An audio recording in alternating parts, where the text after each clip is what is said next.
Configure multi-factor authentication in Testpress. First up, click on Memberships to access user. Now click on Members Management to access user and team management features.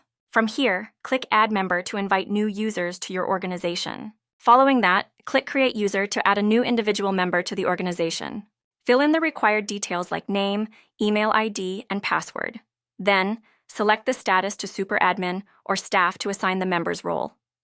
Admins and staff can choose to activate MFA for their accounts directly from their profile settings.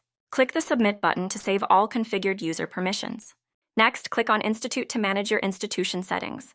Then, click on Security Settings to configure advanced security options. Enable MFA for admin users at the institute level. Will to apply multi-factor authentication to all admin users in your organization. Next, click the Submit button to save your institute security settings.